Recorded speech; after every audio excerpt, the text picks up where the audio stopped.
Hello, everybody. Welcome to Clever Investments. Today, let me show you a tool that help you better understand portfolio margin. So this tool is a trader workstation from Interactive Brokers, which is a broker I use for box and for most of my money. So let's first open this tool. From the main window, you click New Window, go to the almost to the end, Portfolio Tools, and then pick Risk Navigator. So now you can open my portfolio or open a new what if. Let's open a new one. It will ask you whether you will populate it with your existing positions. You can pick no, because we want an empty one. Okay, so now you can pick different margin scenario. For the margin, the reference margin type by default is your current account type. Could be regular margin or portfolio margin. So let's try the regular margin STK MRGN first. Later, we will switch to P margin, portfolio margin. So start with the regular margin. Okay, so now you pick the regular margin, which you can see from here, the bottom left part. And let's add some positions. So let's add our favorite QQQM, which is a Nasdaq 100. So we add the stock. Its current price is 26.05. So let's calculate how many shares we want to add. Oh, it changed. 29115. Assume we have $1 million divided by 209.115. So we want 4,700 shares. Let's copy this and Control V, paste. Okay, so your value is about almost a million. Let's keep changing. And your cash is negative 1 million. Let's change the cash to 0 so it's easier to look at the overall value. Okay, now you have $1 million of QQQM and your maintenance margin is 250,000, 25%. So this is by definition how much you need to keep in your account. No matter what you have in your account, the maintenance margin is 25% for the regular margin account. Now let's switch to the portfolio margin. So go to the margin, reference margin type. You pick P margin, PMRGN. Okay. With portfolio margin, you can find out that the maintenance margin is 10%. It's 100K now. So this is much lower than 25%. So now let's add another stock, the S&P 500, another favorite ETF we want to buy and hold. So VOO, the price is 537. Okay, let's calculate how many shares for $1 million.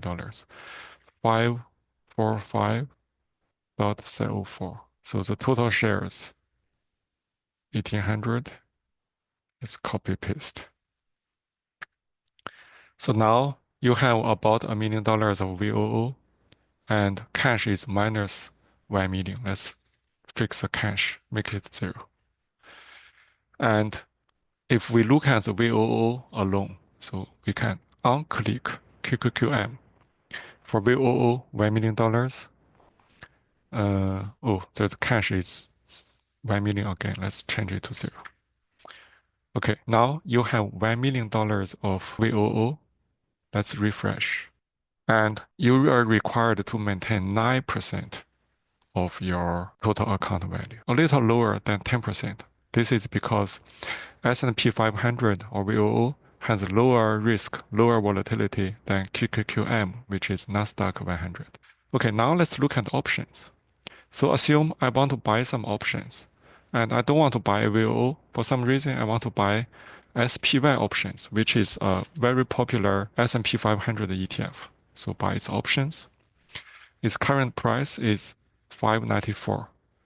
Let me buy 594 and the money put. So if I buy put, I protect the downside so that if stock drops, the put will stop your loss.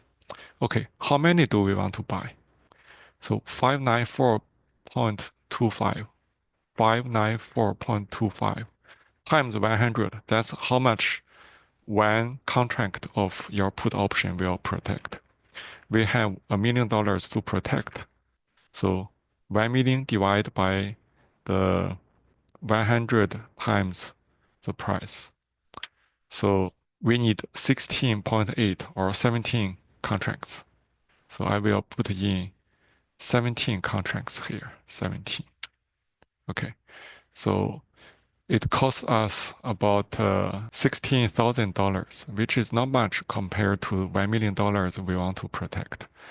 And it will expire in about a month. Okay, so with this SPY put, if I refresh the maintenance margin, let's see how much we will get. Okay, let's also remove the cash. Oh, okay. Maintenance margin now is only 15 or 16,000. It was 90,000. So now it's much lower. It's less than 2%. This is because the put has protected your downside. Although it's SPY put, it's not VOO put. But if you click the equity, you can check the profit or loss value. You can find out that no matter how much the stock drops, the put will protect your account. So you do not have a downside. Of course, you still paid money to buy the put, but you do not have a very big downside. That's why the maintenance margin allowed in this account is much less. And we can notice that the SPY put can be used to protect VOO stock. So this is the characteristic of portfolio margin, which means the overall risk of your account is being looked at. Although SPY and VOO, they are not the same. They can protect each other. Okay, so now let's change a little bit. I will turn on QQQ and turn off VOO. So I have QQQ stock of $1 million and no more VOO. I have SPY options. So if I come back here again, there's a cache, a little bit of cache. Let me clear the cache. Again, we have Nasdaq 100 ETF QQM and SPY put. So those two are very different. And now let's refresh and see what kind of maintenance margin we need. So it's about 6%, lower from the former 10%. So that means Interactive Brokers thinks if the overall market drops, Nasdaq 100 is highly correlated with S&P 500. If one drop, the other also drop. But because they are not the same, the risk is not completely eliminated. So you have less maintenance margin, but not as small as you have S&P 500 ETF. If we click equity again to see the profit or loss, it's very similar. The profit or loss it thinks you have is very low. That's why it only requires about 6% of the maintenance margin.